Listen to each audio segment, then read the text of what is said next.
Chapter 1. How many kinds of principalities there are, and by what means they are acquired. In this chapter, I lay out the divisions among all states that have ever governed men. They are either republics, which I set aside here, having treated them elsewhere, or principalities. Principalities are hereditary, long ruled by one family, or entirely new. New ones may be wholly fresh acquisitions, or joined to an existing realm. They are won by a ruler's own arms and skill, by the arms of others, by fortune's favor, or by personal ability. Some states have long submitted to princely rule. Others have tasted freedom. These differences matter above all, for the manner of acquisition shapes every difficulty of holding power. A wise prince must therefore study how each kind arises before he attempts to seize or keep it, lest fortune or ignorance undo him at the first test. Thus does one begin to master the art of rule. Chapter 2. Concerning hereditary principalities. Here I show why hereditary principalities are far easier to maintain than new ones. A prince born to the throne need only follow the customs of his ancestors and adapt with ordinary prudence to changing times. His subjects have grown accustomed to his bloodline. They expect no sudden upheaval and will not rebel unless some extraordinary force drives them. Even then, a hereditary ruler who loses his state once can recover it with far less effort than a new man who must build everything from nothing. The bonds of habit and memory bind the people more firmly than any law or army. Therefore, I counsel every prince fortunate enough to inherit his realm to guard tradition and avoid needless innovation, for stability flows naturally from what men have always known. Chapter 3. Concerning mixed principalities. In treating new principalities, I warn that they bring endless troubles. Men change masters hoping for better, yet quickly feel the burdens of new troops, new taxes, and new injuries. Those who welcome the change become enemies when their hopes are dashed, while those who opposed it remain hostile. A prudent ruler must therefore reside in the new state, plant colonies, disarm the powerful, and win the weak. He must foresee every possible rebellion and crush it before it grows. Mixed principalities, part old and part new, demand still greater care, for old customs clash with new demands. Yet he who masters these difficulties early binds the state to himself more securely than any hereditary lord who rules by mere habit. Chapter 4. Why the kingdom of Darius, conquered by Alexander, did not rebel against the successors of Alexander at his death. I examine why some conquered realms remain quiet after the conqueror's death, while others rise in revolt. When a state has been governed by one prince and his ministers, with all power flowing from a single center, the death of that prince leaves no rivals. The new master need only replace the head, and the body follows. But when a realm is divided among many barons, each holding his own authority, the conqueror must destroy every noble line or risk endless war. A centralized state yields more readily to a single strong hand. A fragmented one resists because every baron can rally his own followers. Thus the wise prince studies the inner structure of any realm he seizes, for the form of government dictates the force required to hold it. Chapter 5. Concerning the way to govern cities or principalities which lived under their own laws before they were annexed. Cities or provinces long accustomed to their own laws and freedom are the hardest to hold. 3 courses lie open: ruin them utterly, go live there yourself, or let them keep their laws under a loyal oligarchy that answers to you. The first is safest, for free men never forget liberty and will seize any chance to rebel. The second costs much, but binds them by daily presence. The third is weakest, because such governors will always intrigue. Republics in particular remember their ancient glory and cannot be pacified by half measures.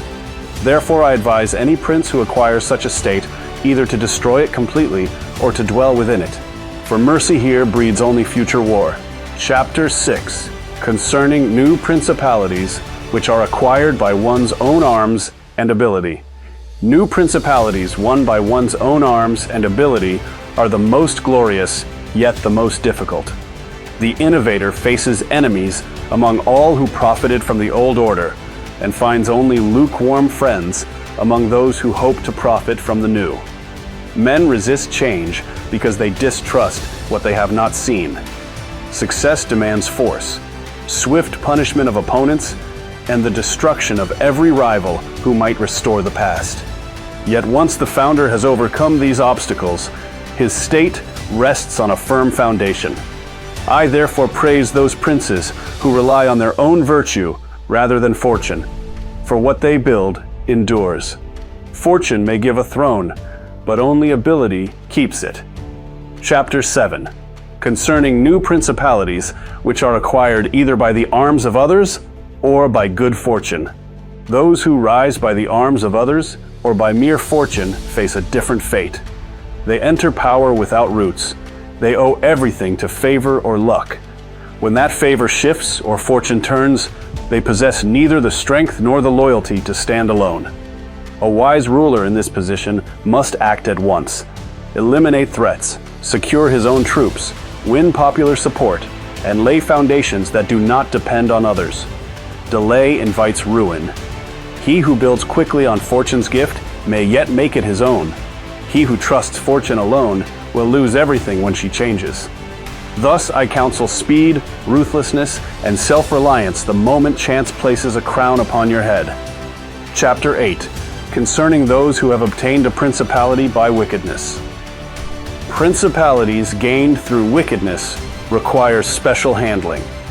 A man who seizes power by crime must commit all his cruelties at once, swiftly and completely, so that men grow accustomed to them and forget.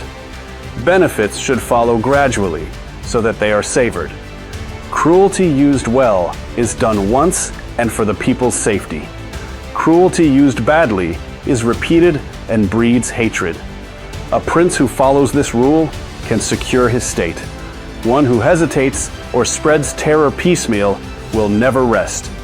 I do not praise wickedness, yet I say that when necessity forces such a path, it must be traveled with precision and without remorse, for half measures destroy both prince and realm. Chapter 9. Concerning a civil principality. A civil principality arises when a leading citizen becomes prince by the favor of his fellows rather than by force or fortune. Such a state is more secure when founded on the people than on the nobles, for the people seek only not to be oppressed, while the nobles seek to oppress. A prince who rests on the people can always arm them in time of danger, whereas one who rests on the nobles must fear them even in peace. Therefore I advise winning the people's goodwill above all. It is the only sure shield when fortune turns hostile. Nobles are changeable. The multitude, once satisfied, remains loyal. Chapter 10. Concerning the way in which the strength of all principalities ought to be measured. A principality's true strength is measured by whether the prince can stand alone in time of need or must always beg aid from others. A ruler who possesses his own troops, fortified cities, and loyal subjects can withstand any assault. He should keep the people content, protect their interests, and turn every enemy attack to his advantage by showing that he alone can defend them. A prince who lacks these resources will collapse at the first storm. Thus, I counsel every ruler to build his own forces and fortifications while peace lasts, for reliance on allies or mercenaries is a chain that fortune may break at any moment. Chapter 11. Concerning ecclesiastical principalities. Ecclesiastical principalities are acquired by ability or fortune, yet held without either. They rest on ancient religious ordinances so powerful that no prince's conduct can shake them. Subjects remain loyal regardless of how the ruler lives or rules. The sacred order sustains the state.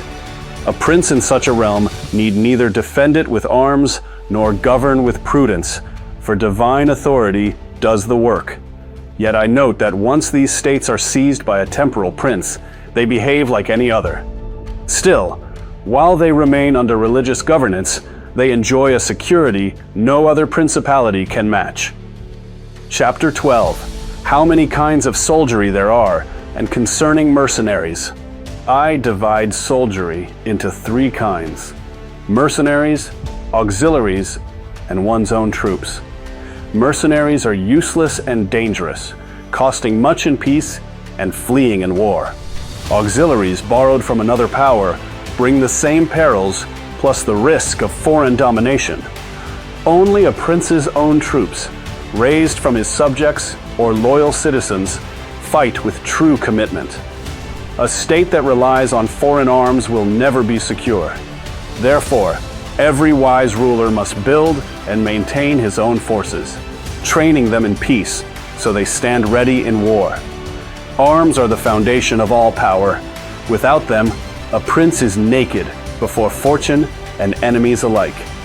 Chapter 13, concerning auxiliaries, mixed soldiery, and one's own troops. Relying on mixed or foreign soldiery invites ruin. Such troops lack loyalty. They serve for pay or fear, not love of the prince. When danger comes, they either desert or turn against their employer. A prince who arms strangers arms his own destruction. I therefore urge every ruler to dismiss all auxiliaries and mercenaries at the earliest moment, and raise troops from his own people. Only native forces, bound by shared interest and habit, will fight to the end. Self-reliance in arms is the first mark of a strong state. Dependence on others is the certain road to servitude. Chapter 14, that which concerns a prince, on the subject of the art of war. A prince must make the art of war his sole study and occupation. In peace, he should train his mind and body for battle, study terrain, organize drills, and read the deeds of great captains. War is the only profession that preserves a state. Neglect of it causes loss of both state and honor. A ruler who knows nothing of arms cannot command respect from soldiers or fear from enemies. I counsel every prince to live as a warrior even when no war threatens, for fortune favors the prepared. Idleness in military matters breeds contempt. Constant preparation breeds victory. Chapter 15, concerning things for which men, and especially princes, are praised or blamed. Men praise certain virtues in princes and blame certain vices. Yet a ruler who wishes to survive cannot always practice the praised qualities. Liberality, mercy, and faith are lauded, but they can ruin a state if carried to excess. I'll therefore say a prince must appear to possess every virtue, while being ready to abandon any when necessity demands. He should avoid vices that destroy his power, yet embrace those that preserve it. Reputation matters, but survival matters more. The wise prince adapts his conduct to the times and to the needs of the realm. For rigid goodness invites ruin, while flexible prudence secures the throne. Chapter 16, concerning liberality and meanness. Liberality wins praise, but exhausts a prince's resources and forces him to tax his people, breeding hatred. Meanness, though blamed, preserves treasure, allows generous defense spending, and keeps subjects unburdened. A prudent ruler will therefore seem liberal with what he has taken from enemies and appear mean with his own. He who spends lavishly to seem generous will soon become poor and despised. Economy and peace build strength for war. I counsel every prince to guard his purse as he guards his life, for wealth is the sinew of power and poverty its certain enemy. Chapter 17, concerning cruelty and clemency, and whether it is better to be loved than feared. It is far safer to be feared than loved, for love is held by a slender thread of obligation that breaks when interest pulls the other way, while fear is fastened by dread of punishment that never loosens. A prince must avoid hatred above all, yet he may use cruelty when it serves the public good. Swift, necessary severity wins respect. Prolonged or pointless cruelty breeds revolt. I therefore advise that a ruler inspire fear without hatred, for men will obey one they fear more readily than one they merely love. Mercy misused invites disorder. Calculated severity maintains order. Chapter 18, concerning the way in which princes should keep faith. A prince must learn to break his word when keeping it would harm him, and when the reasons for the promise have vanished. Men are wicked and will not keep faith with you. Therefore you need not keep faith with them. Yet a prince should appear merciful, faithful, humane, upright, and religious. For men judge by appearances, and few see what you truly are. The end justifies the means. Success excuses any breach. I counsel flexibility above all. The lion cannot escape traps, nor the fox fight wolves, but he who is both lion and fox endures. Chapter 19. That one should avoid being despised and hated. A prince must avoid being despised or hated. Contempt comes from fickleness, frivolity, effeminacy, or cowardice. Hatred from rapacity or injury to honor and property. He who is esteemed by his subjects need fear no conspiracies, for the people will not rise against one they respect. Arms and popular goodwill together form the strongest defense. I therefore urge every ruler to cultivate a reputation for strength, constancy, and justice, while guarding his subjects' goods and women. Esteem prevents plots. Hatred invites them.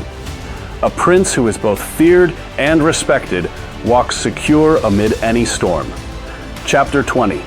Are fortresses and many other things to which princes often resort advantageous or hurtful? Fortresses are useful or harmful according to circumstance. They help a prince who fears his own people more than foreigners, yet they become useless or dangerous if the people hate him. A ruler who arms his subjects and wins their love needs no fortress. One who disarms them and breeds hatred will find every wall a prison. I counsel weighing popular sentiment before building. Better to be loved and mobile than hated and enclosed. Fortifications without loyalty are mere stone. Loyalty without fortifications is true strength. Chapter 21. How a prince should conduct himself as to gain renown. A prince gains renown by bold enterprises and by choosing clear sides in disputes between neighbors. Neutrality invites contempt from both victor and vanquished. He should also honor those who excel in arts and arms, reward merit, and give public festivals that keep the people engaged yet orderly. Great actions impress men and bind them to their ruler. I advise every prince to seize every opportunity for glory, for nothing maintains a state so firmly as the admiration of its subjects and the fear of its enemies. Chapter 22. Concerning the secretaries of princes. The choice of ministers reveals a prince's own wisdom. A ruler is judged by the quality of those around him. He should select men of ability, loyalty, and diligence, rewarding them so they have no need to seek wealth elsewhere. A prince who chooses wisely gains credit for every success. One who chooses poorly shares blame for every failure. I counsel testing counselors carefully and keeping them dependent on your favor alone. For faithful servants are the eyes and hands with which a prince sees and acts throughout the realm. Chapter 23. How flatterers should be avoided. Flatterers are the plague of courts. A prince who allows them will hear only what pleases him and will soon lose the truth. The remedy is to choose a few wise men and allow them to speak freely on matters you ask about. Then decide alone. He who listens to everyone becomes contemptible. He who trusts no one becomes isolated. I advise balancing counsel with solitary judgment. For the best prince hears good advice, yet remains master of his own will. Flattery blinds. Frankness, when controlled, illuminates. Chapter 24. The princes of Italy have lost their states. Princes lose their states through idleness, failure to prepare in peace, or reliance on fortune rather than virtue. A ruler who arms his people, avoids hatred, and builds strong foundations will not fall easily. Those who lose their realms usually do so because they neglected the arts of war or alienated their subjects. I therefore remind every prince that security is earned daily, not granted once. Fortune favors the vigilant. Neglect invites ruin. He who wishes to keep what he has must never cease to guard it. Chapter 25. What fortune can affect in human affairs and how to withstand her. Fortune governs half our actions, yet leaves the other half to our own control. She resembles a raging river that floods when unchecked, but can be tamed by embankments built in calm times. A prince who adapts his conduct to the times prospers. One who clings to old ways perishes when circumstances change. Boldness often conquers fortune where caution fails, for she favors the young and the daring. I counsel every ruler to study the times and strike when opportunity appears, for fortune yields to those who seize her rather than wait passively for their gifts. Chapter 26. An exhortation to liberate Italy from the barbarians. Here I exhort every worthy prince to seize the present opportunity to liberate and unify a divided realm long oppressed by strangers. Native valor has never been lacking, only leadership has been absent. With your own troops, prudent strategy, and divine favor, such a task can be accomplished swiftly and gloriously. No enterprise is more just, no cause more beloved by the people. I urge you to take up this banner with courage, for fortune now smiles on the bold and the prepared. Act, and the realm will follow. Hesitate, and opportunity passes forever. Thus does a new prince write his name in history.